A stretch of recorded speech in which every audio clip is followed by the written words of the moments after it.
உங்கள் வாய்ஸ் நண்பர்கள் அனைவருக்கும் வணக்கம். சேனலை சப்ஸ்கிரைப் பண்ணாதவங்க சப்ஸ்கிரைப் பண்ணுங்கள். இப்போ பொங்கலுக்கு பார்த்தீங்கன்னா சின்னத்திரை அதாவது தொலைக்காட்சியில் பார்த்தீங்கன்னா நிறைய படங்கள் போட்டாங்க. அதில் வந்து பார்த்தீங்கன்னா சூப்பர் ஸ்டார் ரஜினிகாந்த் எடுத்த வேட்டையனும் இளைய தளபதி விஜய் நடித்த கோர்ட் திரைப்படம் ஒளிபரப்பு பண்ணாங்க.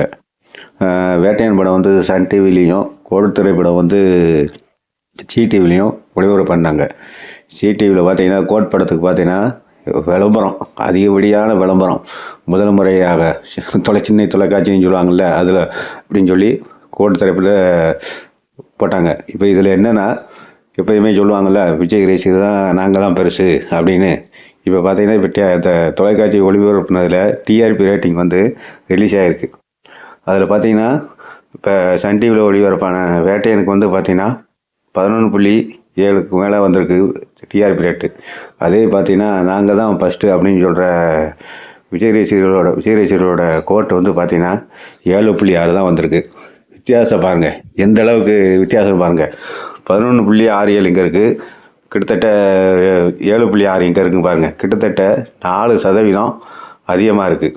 இதிலே பார்த்துக்கலாம். நீங்கள் வந்து நடிகர் உச்சத்தை விட்டுட்டு அரசியலுக்கு வந்திருக்கேன்னு சொல்கிறாருல, அந்த உச்சத்தை வந்து நாமளே பார்த்துக்கலாம் எந்த அளவுக்கு விஜயோட ரசிகர். பெரும்பாலும் பார்த்தீங்கன்னா சின்னத்திரையை பொறுத்தவரை, அதாவது தொலைக்காட்சியில் பொறுத்தவரை தேட்டரில் விட ஃபேமிலி ஆடியன்ஸ் வந்து அதிகமாக இருப்பாங்க. ஏன்னா நாடகம் அது இதுன்னு பார்க்குறதுனால வந்து குடும்பமாக வந்து சின்னத்திரையில் வந்து பார்ப்பாங்க.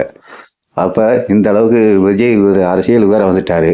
இங்கே சின்னத்திரையிலேயே சூப்பர் ஸ்டார் ரஜினிகாந்தை முந்த முடியல.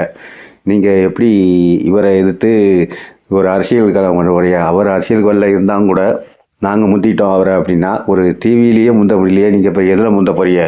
விஜய் ரசிகர்கள் தான் இதுக்கு வந்து பதில் சொல்லணும். இத்தனையும் பார்த்தீங்கன்னா ஜி டிவியில் கோர்ட் திரைப்படம் பார்த்தீங்கன்னா கட் அவுட்டு பாலாபிஷேகம் அப்படிலாம் வச்சு அந்த திரைப்படத்துக்கு வந்து பார்த்திங்கன்னா ஏகோபித்த விளம்பரம். அது ஒரு சின்ன தொலைக்காட்சியில் ஓடுற படத்துக்கு விளம்பரம் வந்து இதுதான் நிறையா நான் நினைக்கிறேன். ஏன்னா அவங்க நடிகர் வந்து போட்டால் ஆர்வமாக பார்ப்பாங்க, குடும்பத்தோடு பார்ப்பாங்க. ஆனால் இப்படி விளம்பரம் கட் அவுட் வச்சு விளம்பரம் பண்ணுறது இதுதான் முதல் தடவையாக இருக்கும். அந்த டிஆர்பி ரேட்டை பார்த்தீங்கன்னா 7.6 தான். அது 11.7 இங்கே இருக்குது, 7.6 இங்கே இருக்குன்னு பார்த்துங்க. உடனே இப்போ விஜய் ரசிகர் வந்து என்ன செய்வாங்க தெரியுமா? கம்பு சுற்றிட்டு வருவாங்க.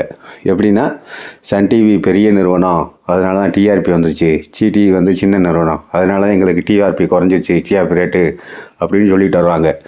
ஏற்கனவே இப்போ வேட்டையனுக்கும் கோர்ட்டுக்கும் பார்த்தீங்கன்னா விமர்சனங்கள் எப்படி வந்துன்னு நமக்கு எல்லாத்துக்குமே தெரியும். கோர்ட்டு படத்துக்கு வந்து பார்த்தீங்கன்னா ஃபுல்லாக நெகட்டிவ் தான். தமிழ்நாட்டை தாண்டி எங்கேயுமே ஓடலை, அட்டர் ஃப்ளாப்பு. ஆனால் வேட்டையன் வந்து அப்படி கிடையாது. ஒரு கண்டென்ட் உள்ள படம், ஃபேமிலி ஆடியன்ஸ் எந்த அளவுக்கு இந்த படத்தை பார்த்தாங்கன்னு சொல்லி எல்லாத்துக்குமே தெரியும். அதுதான் ஒரு முக்கிய ரீசன் இதுக்கு டிஆர்பி வர்றதுக்கு. வேட்டையன் படத்தை வந்து எந்த ஒரு தாய்மார்களுமே வந்து இந்த படத்தை வந்து குறை சொல்லலை. அதனால தான் இந்த அளவுக்கு வேட்டையன் படத்தை வந்து இது டிவியில் வந்து ரசித்து பார்த்துருக்காங்க. இதனால அந்த இதுக்கு வந்து டிஆர்பி ரேட் வந்து அதிகமாக இருக்குது. ஆனால் கோட் படத்தை வந்து அப்போயே தெரிஞ்சு போச்சு, இந்த படம் வந்து சரியில்லைன்னு தெரிஞ்சு போச்சு. அதை போய் கொண்டாடி தீர்த்து இருந்தால் அந்த படத்துக்கு இங்கே டிஆர்பி கிடைக்கும், டிஆர்பி ரேட்டு கிடைக்கும். இந்த படம் மட்டும் இல்லை, இப்போ இதுக்கு முன்னால் பாட்ஷா ஓட்டாங்க, அதையும் முந்த முடியல. அதுவே பார்த்தீங்கன்னா பாட்ஷாவே பார்த்தீங்கன்னா 10.6 வந்திருக்கு. எத்தனை வருஷம் ஆச்சு பாட்ஷா படம் வந்து? அதையே முந்த முடியல. அதே முடியலன்னா பிறகு இது எந்த இப்போ வந்த இங்கே வேட்டையரை எங்கே முத்த முடியும்? இதை தெரிஞ்சுக்கணும். சரி, கேரியின் உச்சம் அப்படின்னு சொல்கிறத முதல்ல விஜய் சார் அவர்கள் நிப்பாட்டணும். உங்களுக்கு முன்னால் இன்னொரு உச்சம் இருக்கார். அவர் மட்டும் இல்லை, அஜித் இருக்கார், எல்லாம் இருக்குது, நிறையா நடிகருக்காங்க. நீங்களும் ஒரு உச்சம் இல்லைன்னு சொல்லலை. ஆனால் நான் தான் உச்சம்னு சொன்னால், ஆனால் இந்த டிஆர்பி ரேட்லேயே பார்த்துக்கலாம் உங்களோட உச்சம் என்னென்னு. இனிமேலாவது சொல்லாமல் ஒரு இது இல்லாமல் அத்தனை நடிகர்களோட படத்துக்கும் வந்து மதிப்பு கொடுக்கணும். விஜய் ரசிகர்கள் வந்து படம் வந்தோடனே ஒரு ட்ரெண்டிங் விடுறது, அதில் வந்து அட்டர் ஃப்ளாப்னு ஒரு ஹேஷ்டேக் பண்ணி ஓடுறது. நீங்கள் தொலைக்காட்சியில் வந்து என்ன ஹேஷ்டேக் போட்டாலும் மக்கள் வந்து பார்க்கத்தான் செய்வாங்க. அதை உங்களால் தடுத்து நிறுத்த முடியாது அப்படிங்கிறது உதாரணம் தான் இது.